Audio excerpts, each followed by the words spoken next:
Hi, everybody. This is Ryan from PerformaBuilt, and I'm doing something a little different this spring. You may have been sick of just me talking all the time, so I figured I'm just going to bring on some of my customers that have had our stuff for many, many years and are pretty much very successful people in the racing industry, drag industry, car building in general.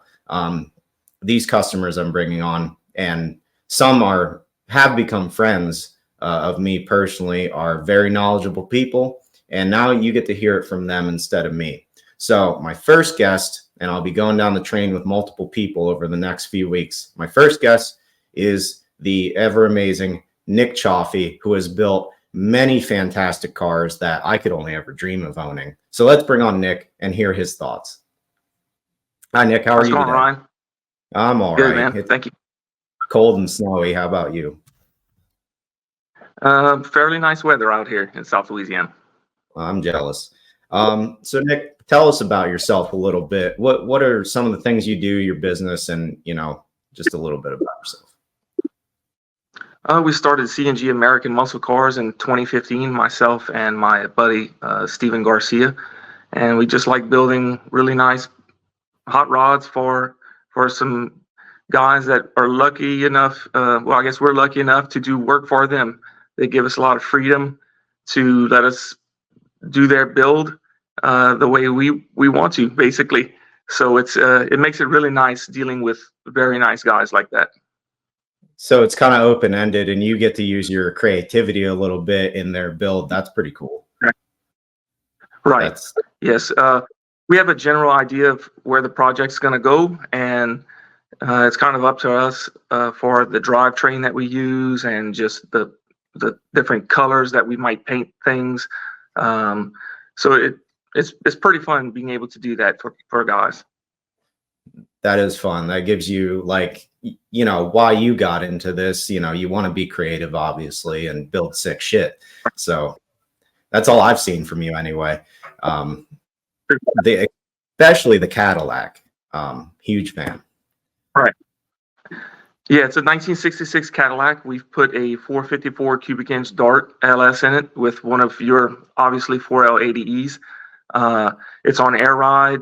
It's all blacked out, murdered out. We're putting in vintage air in it, which is not a small task in a car that was completely vacuum operated for everything. So that all had to come out, and we had to modify the firewall to hide the AC on the inside. So it's a big project, but we're getting close to finishing it right now. It also has a built Ford 9-inch from Quick Performance in it. That car is pure murder. I absolutely love it. I'd probably never drive it if it was mine. Like it's too nice. It's gonna be driven. Yeah, the shit you guys do is way too nice for me. I just want to polish it.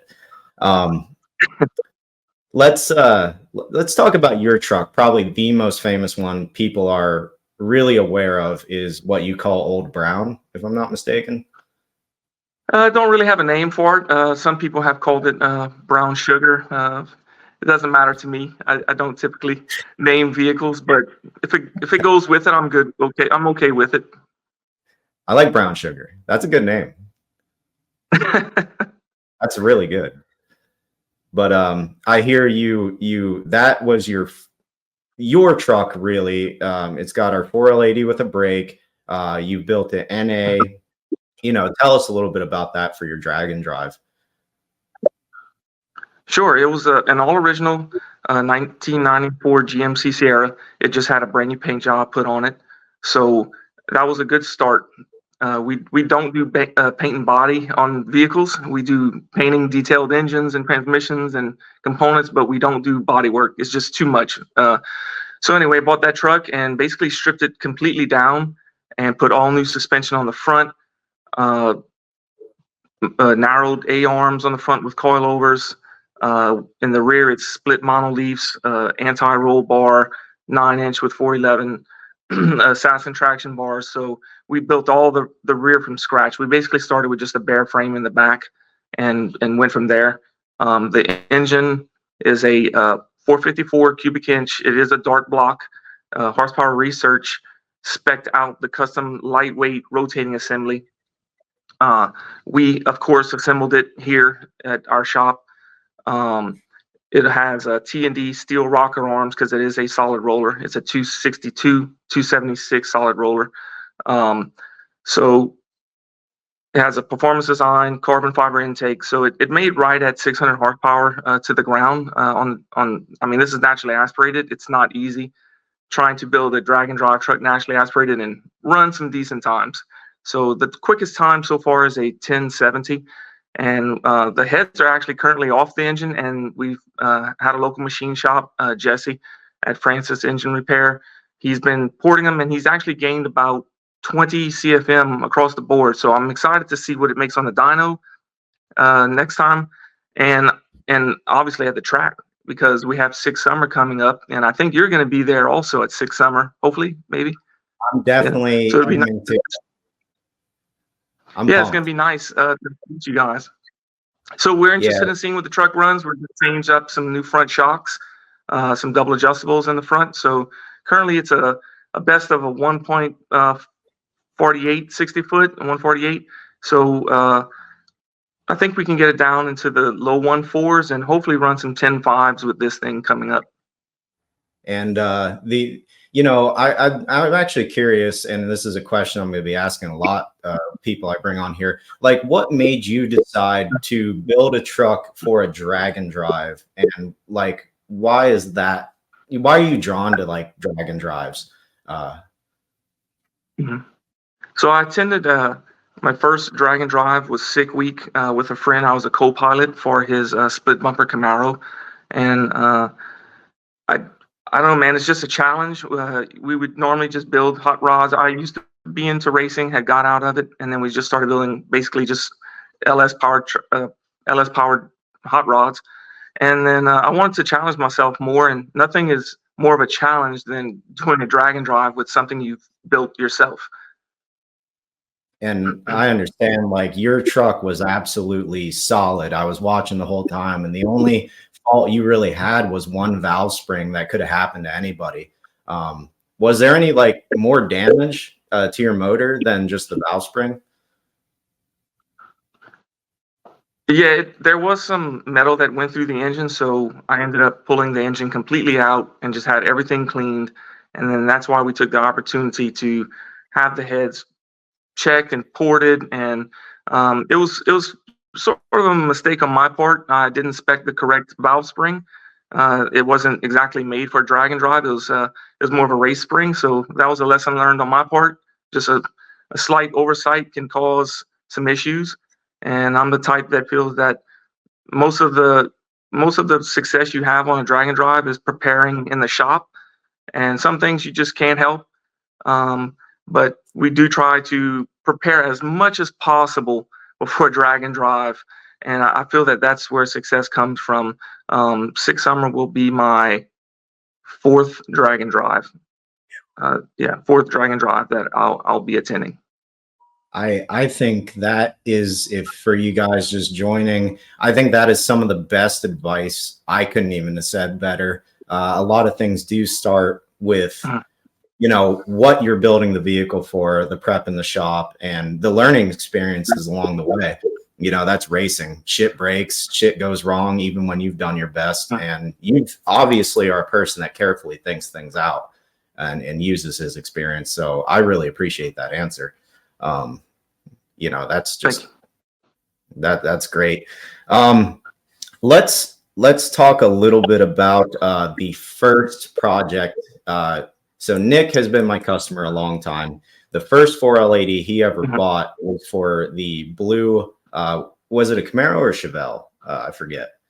It was a 72 Chevelle, and it was a 408 LS with a 80 millimeter turbo on it.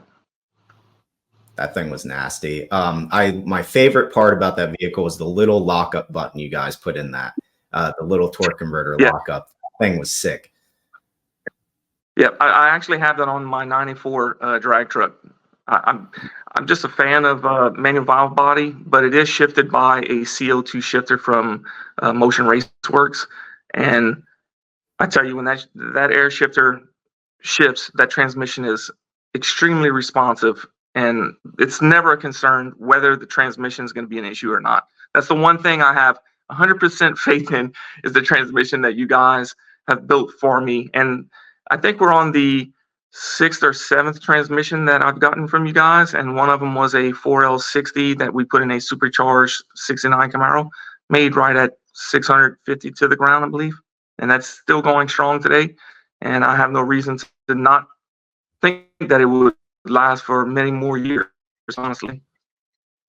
That's awesome. I know you're an 80 guy through and through, but it's cool that you actually tried one of my 60s. Our 80s are solid, you know that. And Nick here, you know, what are some of the things you do to keep my transmission alive in your, you know, drag and drives or even just cruising?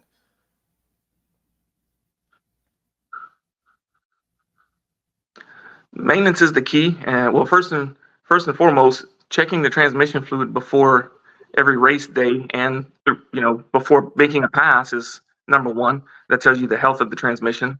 And then back at the shop here, just servicing, just changing the oil and changing the filter. It gives you a good idea of the condition of the transmission and if it's happy or not. And I think that's very important. A lot of guys take changing the oil in the engine very seriously, but tend to forget about a main component, which is the transmission, that you guys put a lot of attention to detail in. So servicing it is just common sense. And you know, I know the full manual in your truck, but what about tuning? What like software do you guys typically like to use, or do you do stock PCM stuff like that?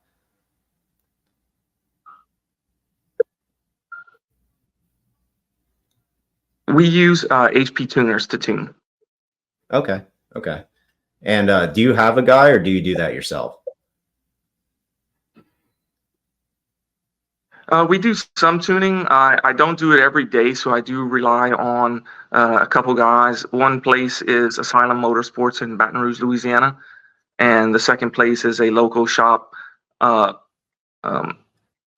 RCS, in a few towns over in DeRidder, Louisiana.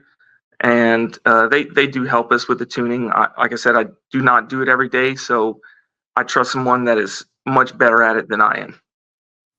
Solid. I mean, yeah, we can't do it all. Like, I can't build a diff to save my life. It's just the one thing I cannot do, but a lot of people can. You know, so Right. that's just how it is. So I mean, in racing, you know, nobody knows everything. We're all learning together, and I feel like someday, if you keep doing what you do, you might be able to tune everything, you know.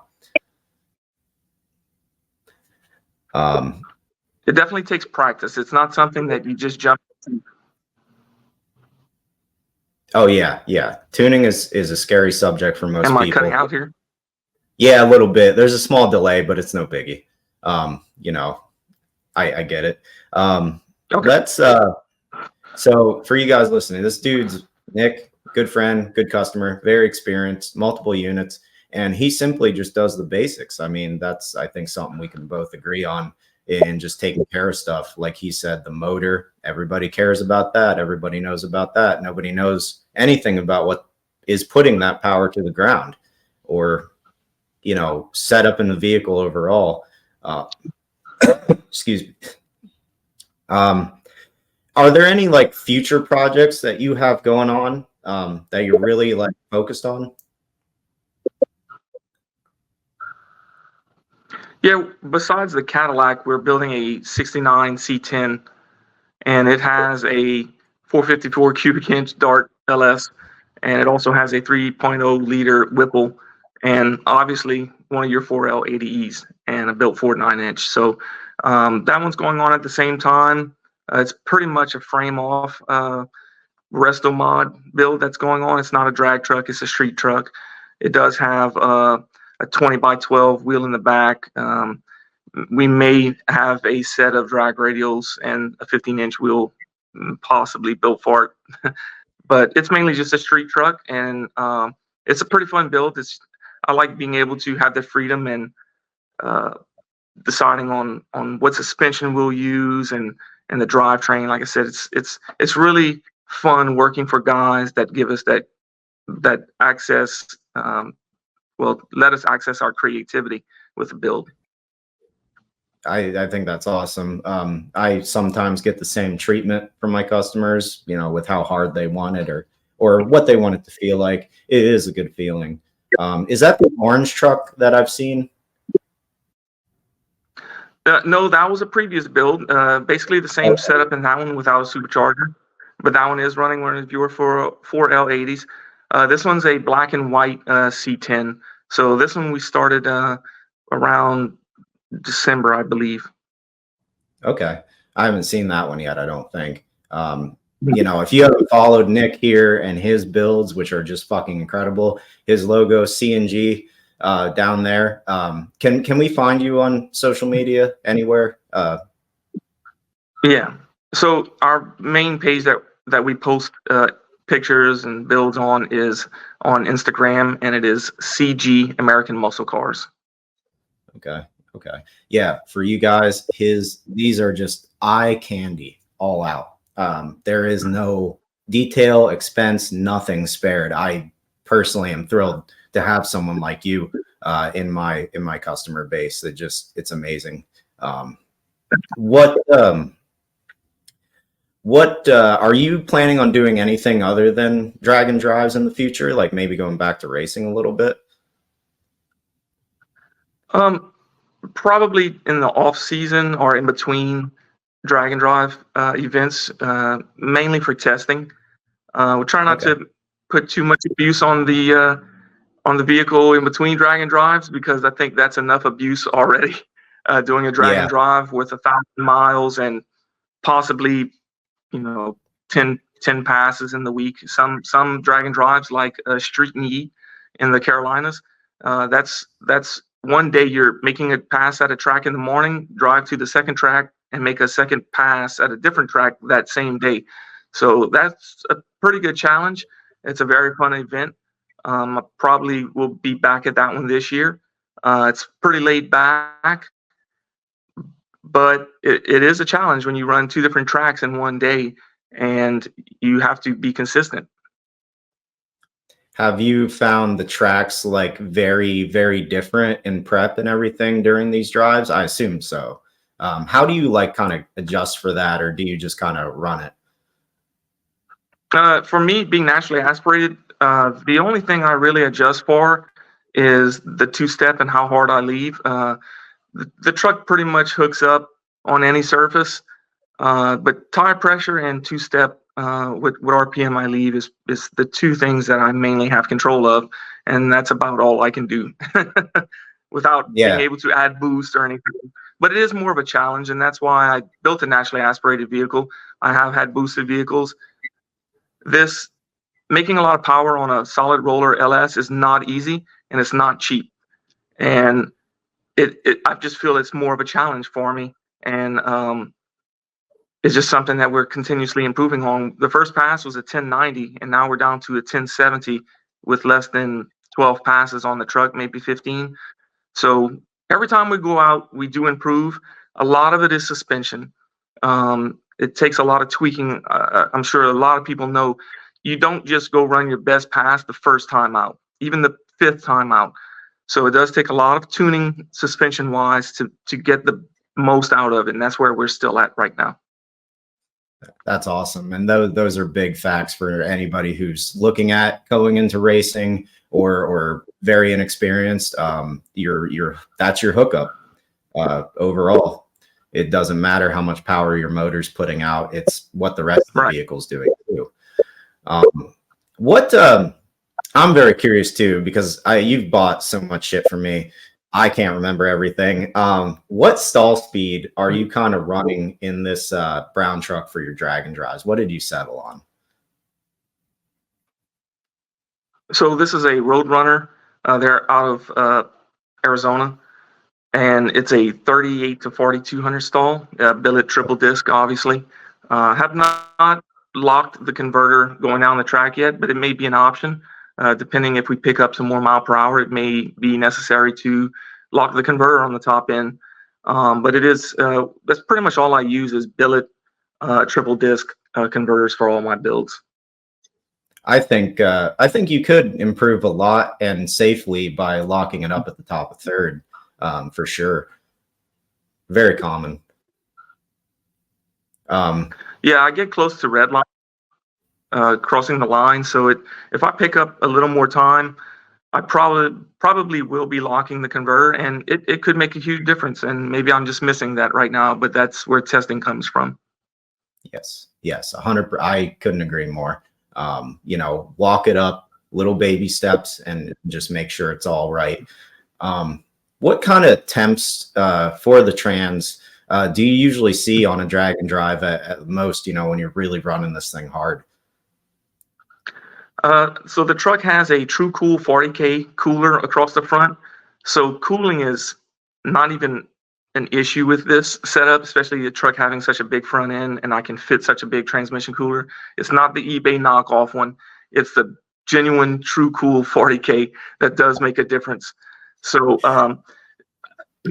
trans temps, honestly, I probably am running it a little too cool. I very rarely see above 135 degrees on this transmission. So I know, and I think everyone that runs a transmission should know that heat is the main enemy of a transmission. So I feel pretty confident that'll never be an issue with this truck. No, that cooler is amazing. And for you guys, it is the one I recommend, no matter what transmission you got, stock or not. And like Nick said, watch out for that knockoff stuff. It's not the same at all, even though it looks the same. Great price. Yeah. And the rest of the builds, we use a big transmission cooler with a Spall fan on it, something that can pull a lot of heat away from that cooler when sitting in traffic. No matter what transmission or converter we run, it's always the biggest transmission cooler we can possibly find with the biggest fan, and not just a fan hooked up to a switch or something. It's hooked up to a relay that's 40 amp relay.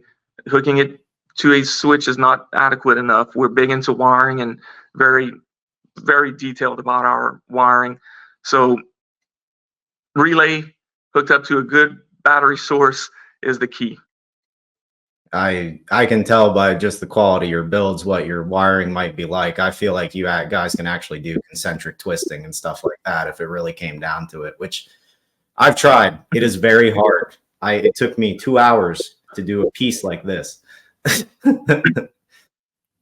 Yeah, it does take some time. It takes a lot of planning on a build, especially when you're completely rewiring the vehicle. And if you have maybe have a Holly Terminator system, it takes a lot of planning, a lot of drawings to make sure. And then those drawings help with troubleshooting also, if there is any issues in the future, and not just a rat's nest behind a dashboard. Especially if it's a drag and drive vehicle, you need to be able to troubleshoot this on the road, maybe on the side of the road somewhere. But hopefully that's never an issue. We take our time with wiring. We use some of the best components that we can find, the latest components for wiring that we can find. And I think that helps in the success of just the wiring never being an issue, just as well as the transmission not being an issue if you have a proper cooler on it. So you guys, you obviously know your work. You know what you've done, and you know what problems might occur, otherwise, because you trust your wiring, you trust your tune, those things are right. That's got to be a good feeling in itself, and make it a little bit easier on you during that endurance race. Yeah, very much. I only have a couple more questions. Is there anything you'd like to personally get out there and share? Oh, I thought we had lost it. Yeah, I thought so too. I was getting scared. Well, the internet just came back on. For those of you who don't know, Nick's been in a hurricane for like 2 days and outages, and we've just been trying so hard to do this. He's doing it. Just the worst luck, man. But if you didn't catch that, is there anything that you'd personally like to share, with the car world, anything at all, advice for guys, anything like that? Well, I'd like to say that that first 72 Chevelle build where I was looking for a transmission supplier, I came across your YouTube video on you doing a step-by-step. It may have even been a 4L80, but I watched that build video as well as the 4L60. And I'm a technician. I've been a technician my whole life. I'm a mechanical technician. So has my buddy Steven. We're both mechanical engine building guys. And when I watched your video of how detailed you were, I automatically said, this is the guy that I want building my transmissions. Because I could tell you were a mechanical guy. It wasn't just someone throwing parts together. You were measuring things. Your table was clean. And that's what I'm looking for on when we build things, and as well as people that are supplying us with products. It's someone that just understands what the hell he's doing, not just throwing parts together. And I really, that's what really sold me on you before I even talked to you. Just watching the videos, I could tell. And I actually shared the video with quite a few guys. Like, look, man, this guy, not only is he showing, not all the secrets, obviously, because some things you have to keep secret, but Sure. just the fact that you really understood what you were doing puts a lot of confidence in a customer, when they buy one of your transmissions, man. So other than that, I'd like to thank my wife for allowing me to just have fun at these events and never complaining about it whatsoever. She knows that I enjoy that. And then my partner, Steven Garcia, he helps me do all these builds. He does all the paint work, a lot of detail work. He does a lot of the suspension work with me. Without him, I cannot do this by myself, especially multiple projects at one time. So he's a huge help. I've been knowing him for 10 or 12 years now. And we just mesh together really well on builds, and we have the same vision, I think, for builds, and it helps a lot finding someone that you can count on to help you with things like that. So I really appreciate all of them. That's awesome. I feel the same about my three guys here. I couldn't do it without them. I'm not the only one, even though I'm the guy on camera. To be honest, I have a better guy than I am. Your builder specifically, I do not build Nick's units. I may have built one. Travis is Nick's builder, and he is more meticulous than I ever could be. He is the mechanical man through and through. And that's the thing, that your video, I know that you hold those same standards for the rest of your techs. So Travis does an amazing job. He signed every one of our transmissions, so I know that he's the one that built it.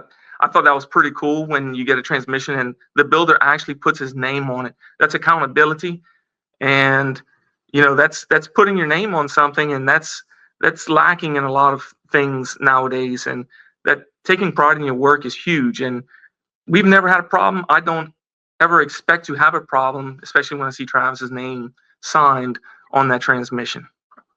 Yeah, he is good. And actually, I don't know if you knew, but Howie Price is really the reason all the units are signed. He wanted his first C5 Corvette autographed. It kind of took off. And then I started, I'm kind of a fan of some exotics. So Ferrari does kind of the same thing with a plaque on their motor. I thought that was the coolest thing. So we started, really doing that. And it means something. It does mean something when you get any component or anything, any product that someone took their time to put their name on their build. Yeah, we are small. We are very proud of what we do. I'm glad you appreciate that about us.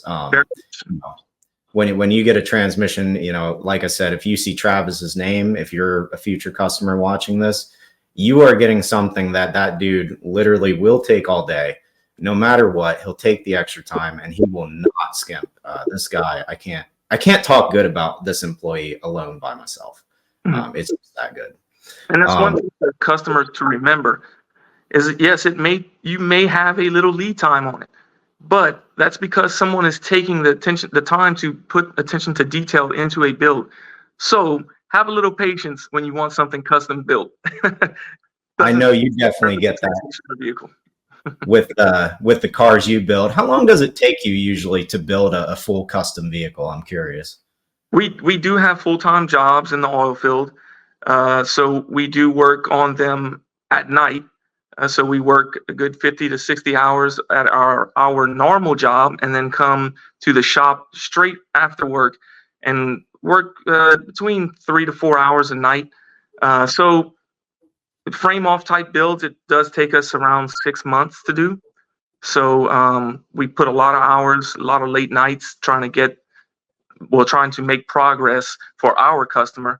But hopefully and most of them do understand that this is a side job for us, but doesn't mean that we're not giving it our full attention to detail also. That's fucking awesome. Yeah, I know that stuff takes time. One of my cars I've been building for 6 years. So, I mean, I get it, man. Yeah. A lot of it is the preparation. It may take 6 or 8 months before we start a project to get all the parts here. I don't like starting a project until the majority of the parts are here. That speeds up the project a lot. But like I said, so they may have 6 months of waiting for parts to come in before we even take the vehicle in to start their project. Wow. I mean, that's smart though. Pre-planning, building a car, it's hard. Yeah. This is not the easiest thing. It costs a ton of money. There's always a setback somewhere. And, Right. I agree with you that the planning step is what I think a lot of people are neglecting nowadays. And the guys that are being very successful. So I guess, I've gotten some great info from you. This has been amazing. Do you have any last thoughts before we close out here? I just want to thank you guys for, like I just mentioned, just putting attention to detail in the builds.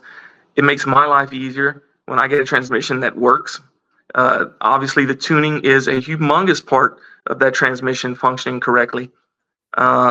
So I just appreciate the work that you guys do and giving me the opportunity to be interviewed by you guys. I really appreciate it. No, my pleasure too. I definitely am going to enjoy this in the future. This is the first time I've really spoken to you more or less face to face. But if you and Howie are truly planning to do what he's told me and do the sick week, yes, I will be there, and I can't wait to hang out with you guys. Yep, summer. Yes. Sorry. I'm new to the whole drag and drive. I just found out what sick ward was. All that shit. So. That's actually a good deal on sick ward, man. You get to go to all the tracks. You get premium parking. You don't have to beat the crap out of your vehicle there if you don't want, because you're not making passes. That's a pretty good deal, man. It's a pretty good deal. I'm pretty sure Howie is signing me up for that, or already has some. He just does stuff. But I will either be flying or driving one of my not race cars up, so I get decent gas mileage, because that's a trip. Right. Yeah. It's a 15-hour drive for us to get from Louisiana to the first for the first track in Byron. So it's a good 15 to 16-hour drive for us. But it's worth it whenever you complete that week, no matter whether it's in sick ward or doing the drag and drive racing. It's still a challenge. It's still a challenge on a vehicle, and preparation is the key for both of sick ward or sick, the actual drag racing part of it. Very good, very good. All right, guys, you're hearing it from the man himself. One of the hits of Sick Week, Sick Summer, old brown truck. You can find it anywhere. It was just featured on 1320 Media. If you're looking for a custom project, hit them up on Facebook, Instagram, CNG, American Muscle Cars. Logo right down there. We'll throw a link up in this video as well. And Nick, it was really a pleasure speaking with you. I've definitely learned a thing or two myself today. Thank you, man. I enjoy watching your videos, especially on drag and drive repeat. I watched that video. I learned things myself, and I don't think you can ever stop learning. Michael and Eric are awesome guys. I'm trying to get Michael there, and Eric will be there as well for our little trip here. So that'll be really awesome content. I feel like I'll have a GoPro the whole time. Definitely. So, all right, Nick, I'm going to let you get back to the oil field. Precision Drilling 533, represent. Have a good day, sir. I will have you on again in the future. All right. Thank you, Ryan. Have a good day. You too. All right, everybody, for you not aware, just going to repeat a little bit. That was Nick Chauffe, Very good customer of mine who's bought multiple units and a very successful, drag and drive racer, successful car builder. The dude definitely knows his stuff. You can find him on social media. There's his logo. Link will be below. And I really appreciate you guys watching. I do plan on having many more guests throughout the weeks. We're talking Howie Price, Jade Gartz, Travis Kissinger, and many more. So please stay tuned and we can all learn this stuff together. This is Ryan from PerformaBuilt. Thank you for watching.